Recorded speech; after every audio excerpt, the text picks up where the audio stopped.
USCbasketball.com. Coach just mentioned that you guys are up to learning 3 or 4 different defensive schemes this week. And how's that process been? And is that more than you've been used to in the past? Yeah, for sure. I came from a program that before that was really, we had one defensive coverage and that was it. So I'm learning all these new plays and just the flow, and that's how it is in the NBA. So I like that. For me, I would say it's just like, I would say it's a habit. Just because of my size, I play a lot of defense. So like just knowing all the defensive schemes is really nothing new, but like just progressing and getting better at them. Adam Ukazoglu, Annenberg Media. What things stand out in Coach Musselman and making him a great developer of young players when you look to progress towards the next level? I would say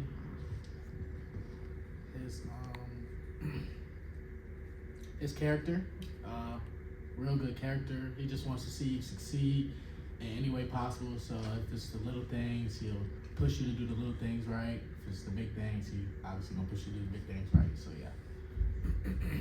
For me, it's like his energy. I feel like the energy he brings every day, it's like, if he's bringing that level of energy, why shouldn't I bring that level of energy? That's how I look at it. I mean, I see him go hard coaching, so it just makes me want to go hard as a player, and my off-court skills and all that. Hi, Nia with Annenberg Media. Jordan, this one's for you. How has the transition been from UNC to just living in LA and playing in this system? You seem like you're like really breaking the sweat out there. You seem very comfortable. Just tell me about your transition personally. It's a big difference, a huge difference actually. I would say like the scenery. UNC Asheville is in the mountains and stuff like that, and it snows and everything. I see bears over there. And then LA, it's just sunny every day. Don't see no bears, no bugs really. So I would say that. And then, like from a basketball standpoint, I would just say like the speed is more faster than UNC Asheville. Height, taller players and stuff like that. So I would just say that. Have you been adjusting well to that? Oh yeah, yes ma'am. Jordan, I got a question for you as well. Connor with 24/7 Sports. Maybe you always thought you could play point guard in the Big Ten, but since coming to USC, when did it click with you that you could be a Big Ten point guard and a real difference maker there? Not even coming here. I just thought my whole life that I could play high major basketball, whether my size, But I would say it clicked like towards the end of the first summer session. Like I was just playing really well, getting assists, hitting the 3-ball. So I would just say around that time. Jacob, Rich Rubin from On3. Do you envision yourself playing any at the 4 as well as the 5, playing sometimes alongside Gabe, or do you see yourself strictly as a 5? I would say I'm more as a 4, but I'm playing out of position just for the better of the team. So I feel like I'll be playing with Gabe a lot as well. So I feel like I can play the 4 and 5 for us. Hi, it's Sky again from USCbasketball.com. This is for both of you. Jordan Musk just mentioned that he feels like you guys have a really good rapport. Do you, and also Jacob, do you have any specific funny interaction or a specific memory that you've had already so far this offseason? With Coach Musk? Yeah. I would say we was lifting one time, and like he just came in the weight room with like all the football gear on, and I was like, "What the freak?" But like it was for like the first game of the season, so I thought that was a real good thing for him, and like I said, his character, like he's always smiling, so I just like that for him. Funny thing for me, I know me and Marion, who else? Gabe. We make jokes about Musk's laugh and how it's like very, it's like a jaw. What is it? It's thing? Like the nut. I don't know if y'all know the nutcracker is. Yeah.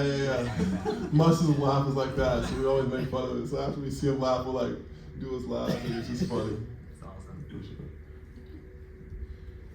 Now I'm gonna have to pay attention to that. You'll see it. Already seen it. I'm Haley, by the way, from the OC Register. Jordan, there's been a couple guys in and out due to injury.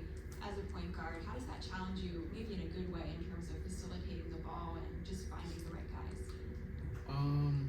Yeah, I mean, it's not a good thing for our guys that are injured, but you know, it's just me. I just see it as like a stepping stone, just stepping up, being the next player to be a good point guard for this team and just help us win.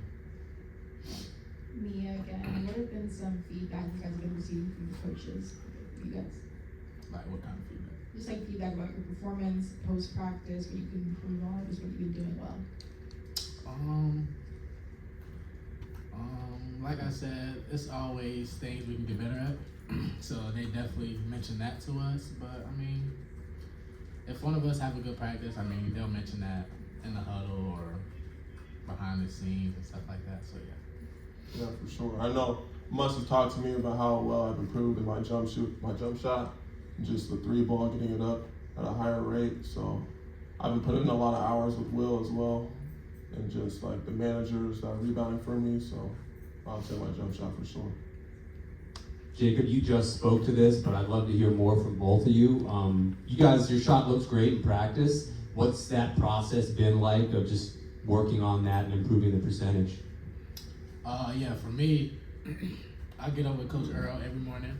We'll either go at like 8 a.m. or 7 a.m. depending on how my classes are. And like, it's just a lot of reps. Continuous shooting. For me, Coach Earl tried to teach me some of his pointers, but I'm not gonna say that right now. But yeah, Coach Earl, we be getting it in. Yeah, for me, it's just like coming here to USC. It's like a no-brainer to work out after practice or before practice.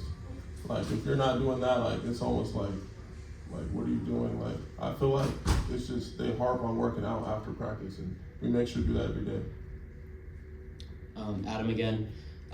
What's one standout teammate that both of you believe is flying under the radar and has been working extra hard in practice? That's a good question.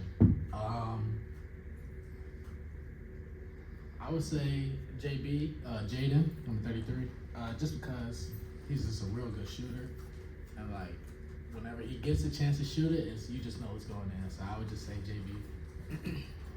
This is a good question. I'm gonna go Omarion. I feel like I just seen his improvements. I see he's in there with me working on his jump shot as well. So I've seen his shot improve, and just his motor is really good. So I've noticed that in practice, and he's been doing real well. All right, last question. Jacob, from watching you today, it looked like your three-point shot was a lot better outside around the top of the key than in the corners. Is that accurate? And if so, do you know why? I'd say that's accurate as well, but I feel like I'm working on the corner three ball as well. So I feel like I'll be in a lot of pick and pop situations this year from the top of the key, so I shoot a lot of top of the key, but I'm also working on the corner as well. I feel like that can improve as well. Awesome. Thank you guys. Thank you.